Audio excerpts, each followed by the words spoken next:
See, et kasutajad võivad vajutada nuppu mängi ja siis nad saavad 3 tõlget erinevatelt süsteemidelt, meie oma, Tilde oma ja Google'i oma ja tähendab, järjekord on lambist genereeritud ja kasutajale ei öelda kumb on kumb.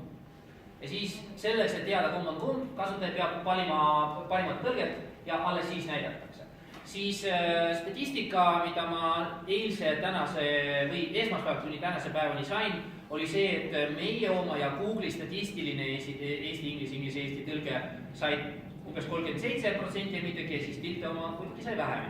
Nüüd Tilde oma töötab samamoodi neurovõrkudega, ta kasutab sama lähenemist, nii palju kui ma tean, ja kasutab kindlasti rohkem andmeid. Seega lihtsalt ei tunduks, et ma siin sõiman Tildet. Ma olen väga palju näinud Tilde tõlkeid, mis tunduvad tulevad tehnilistest manuaalidest. Ma oletan, et see on väga suur kasutajaskond Tilde jaoks ja kas nüüd süsteem on meelega häälestatud selle valdkonna peale või lihtsalt neid andmeid oli rohkem ja süsteem lihtsalt nende lausetega, mida sinna internetis topitakse, lihtsalt ta ei ole selleks mõeldud. Masintõlge on kasutatav ainult siis, kui ta on nagu häälestatud valdkonnale ja nii edasi, mitte luule või siis ilukirjanduse tõlgeks. Ma oletan, et selles on siis see küsimus siin.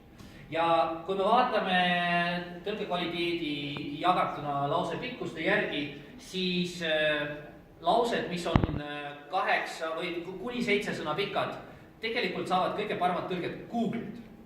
Mis on imelik, sellepärast, et neurosüsteemid tegelikult peaksid saama nendega ilusasti hakkama.